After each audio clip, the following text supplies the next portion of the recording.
প্রিয় দর্শক আসসালামু আলাইকুম। আমরা ইতিহাসের এক মহেন্দ্রক্ষণের সামনে দাঁড়িয়ে এক ইতিহাসের সাক্ষী হতে যাচ্ছি। আমরা শুরুতেই একটু দুঃখ প্রকাশ করে নিচ্ছি যে ডক্টর কনক সারোয়ার তিনার আমাদের সাথে যুক্ত হওয়ার কথা ছিল। তিনার আ স্ত্রী হঠাৎ করে একটু অসুস্থ হয়েছেন।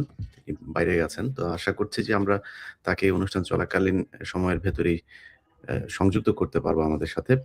আ পিনাকি দাদা আমাদের সাথে আছেন যথারীতি। তো যে বিষয়টা আমরা আজকে আলোচনা করব, আপনারা জানেন যে নির্বাচন ঘিরে নানা ধরনের আ কার্যক্রম চলছে। এখানে হুমকি দেয়া হচ্ছে, এখানে ভোট কেনা হচ্ছে।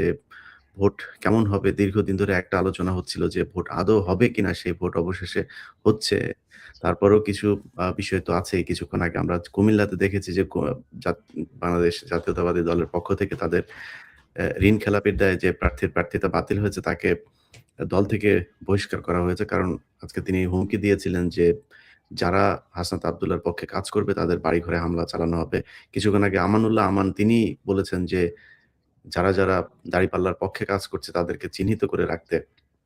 এইসব নানা ধরনের সংকট সংশয়ের মাথায় রেখেই আমাদের যে নির্বাচন সেটা হতে যাচ্ছে। যাই হোক, যারা অপরাধী, যারা কিনা এই দেশকে গেল ১.৫ বছর ধরে চাঁদাবাজি, দুর্নীতিতে এ পতিত করতে চেয়েছে, তারা তাদের কাজ করবে, এখনো করছে, আগেও করেছে, ভবিষ্যতেও করেই যাবে। আমরা মূলত আজকে যে বিষয়টা নিয়ে কথা বলতে এসেছি, আপনারা জানেন, বিশেষ করে পিনাকি দাদার ভূমিকা না বললেই না। তিনি আমরা তো আসলে বলতে বাধা নেই যে কিছুটা গা বাঁচিয়ে চলার চেষ্টা করেছি। দাদা তার আ যেই সোশ্যাল মিডিয়া প্ল্যাটফর্মে তিনি যে অ্যাক্টিভিজম করেন সেখানে মানুষকে সে আজ থেকে আরো ৬ মাস আগে থেকেই নির্বাচনের এই ভোটের ব্যাপারে মানুষকে সচেতন করার চেষ্টা করেছেন। সেগুলো আপনারা দেখেছেন।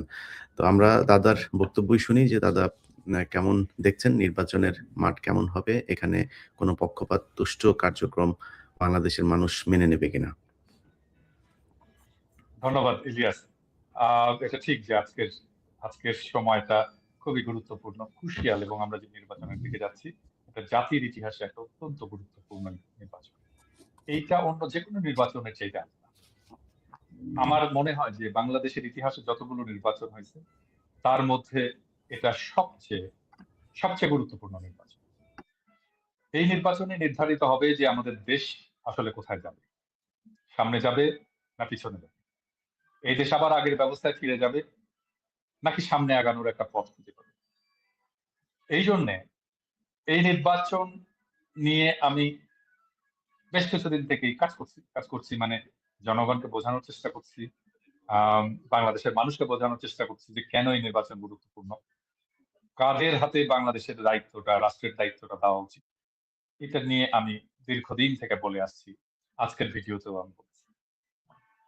আমার দেশের আগামীকালকের ভিডিওতে যেটা আসবে আমি সেটা আজকে একটু বলে নেই।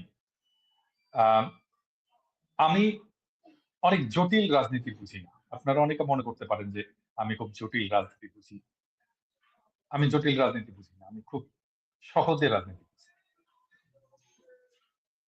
আমি যখন দেশে ছিলাম তখন ঈদের আগে নানা মানুষের কাছে যায়, ঈদ কেমন হবে, ঈদে কি করবেন ইত্যাদি। তো এক বৃদ্ধা মহিলার কাছে গেছে, কোন এক টেলিভিশন, আমার মনে নাই কোন চ্যানেল।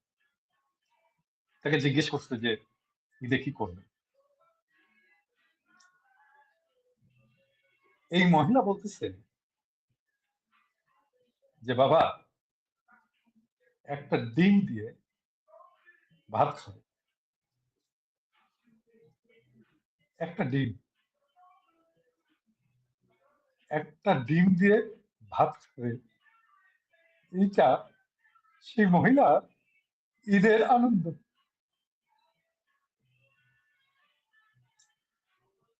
আমরা 55 বছরে একটা বালের দেশ বানাইছি। কেন? হাসিনার আমলে লুটপাট হয়েছে $234 বিলিয়ন। আমি জানি না $234 বিলিয়ন বলতে আপনারা বুঝতে পারতেছেন কিনা, এটা কত টাকা। বাংলাদেশের মতো 4টা দেশকে এক বছর খাওয়ানো যায় $234 বিলিয়ন দিয়ে। এটা কি শুধু হাসিনার 15 বছরের লুটপাট? এর আগে সবাই লুটপাট করছে, সবাই। মুজিব করছে, এরশাদ করছে, এমনকি জিয়ার আমলে লুটপাট হয়েছে। খালেদা জিয়ার আমলে লুটপাট হয়েছে, হাসিনার আমলে তো হয়েছে, কম হয়েছে হয়তো আগের সময়, হাসিনার আমলে হয়তো বেশি হয়েছে, কিন্তু লুটপাট থামে। এখন আমাদের দেশে যদি এই $234 বিলিয়ন থাকতো, আমাদের দেশ কি গরিব থাকে? আমরা তো গরিব না, আমাদেরকে গরিব বানায় রাখা হয়েছে। আমাদের দেশের সমস্যা তো অনেক কিছু না, একটাই সমস্যা, করাপশন, দুর্নীতি। বাংলাদেশে যারা রাজনীতি করে সব কয়টা বদমাইশ, যারা ক্ষমতায় আসছে সব কয়টা বদমাইশ, চোর বাটপার, চোর বাটপারের রাজনীতি। এখন বলতে পারেন তাহলে কি জামাত এবং এনসিপি তারাও চোর বাটপার? এই দলটাই, এই দুইটা দলই এখনো পর্যন্ত তাদেরকে কলুষ, দুর্নীতির কলুষ স্পর্শ করবে কিনা জানি না, ভবিষ্যৎ করলে করতে পারে, আমাদের দুর্ভাগ্য। কিন্তু এখনো পর্যন্ত এই দুইটা দল যারা কখনো দুর্নীতি করে, আমি মনে করি বাংলাদেশকে যদি বাঁচাইতে হয়, এই দুই দলের হাতে রাষ্ট্র ক্ষমতা দেওয়া ছাড়া আমাদের হাতে আর কোনো অপশন নেই। বাংলাদেশের মানুষকে যদি বাঁচাইতে হয়, যদি বাংলাদেশ থেকে দুর্নীতির মূলোৎপাটন করতে হয়, যদি বাংলাদেশ থেকে দারিদ্র দূর করতে হয়, বাংলাদেশের দারিদ্র দূর করার জন্য কিচ্ছু লাগবে না, কোনো প্ল্যান লাগবে না, কিচ্ছু না, নাথিং, কিচ্ছু না, শুধু চুরি থাকা আর কিছু, শুধু চুরি থাকা।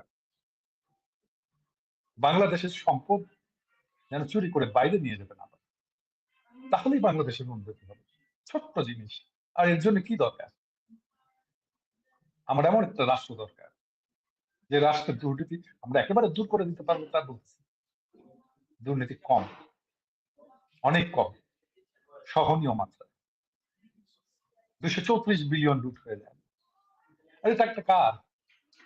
টাকাটা তো সাধারণ মানুষের। মনে করো এটা রাষ্ট্রের টাকা না, এটা রাষ্ট্রের তো কোনো টাকা নাই, নিয়ে রাষ্ট্রের টাকা হয়।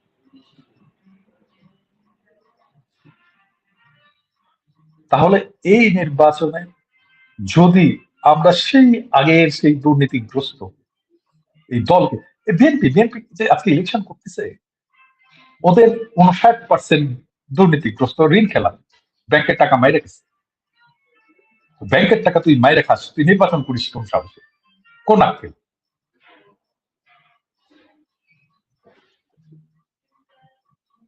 বাংলাদেশে তো আসলে এখন হাসিনা চলে যাওয়ার পরে বাংলাদেশে এখন খাওয়ার কোনো জায়গা, ও যে লুটপাট করবে, লুটপাটের জায়গাই নাই বাংলাদেশের অবস্থা। এখন বাংলাদেশে এমন একটা রাষ্ট্র দরকার, এমন একটা সরকার দরকার, এমন একটা শাসন দরকার, যেই শাসনে, যেই মন্ত্রীদের, যে সরকার কাউকে 1 পয়সা ঘুষ দেওয়া যাবে না, এইরকম একটা শাসন দরকার। তাহলে বাংলাদেশ বাঁচবে। আমাদেরকে বাংলাদেশকে বাঁচাইতে হবে, এটাই একমাত্র সুযোগ। আমি জানি না বাংলাদেশের তরুণ সম্প্রদায়, তাদের কাছে হয়তো আরো সুযোগ আসতে পারে ইতিহাসে, কিন্তু আমাদের প্রজন্মের জন্য আর কোনো সুযোগ নেই, এটাই লাস্ট চান্স। এবং আমাদেরকে এই সুযোগে বাংলাদেশকে বাঁচাইতে হবে। এই ভোট বাংলাদেশকে বাঁচানোর লড়াই, এই ভোট বাংলাদেশকে বাঁচানোর ভোট। এবং আমরা চাই, আমার বিশ্বাস বাংলাদেশের মানুষ এবার নেতৃত্ব চিনতে ভুল করবে না।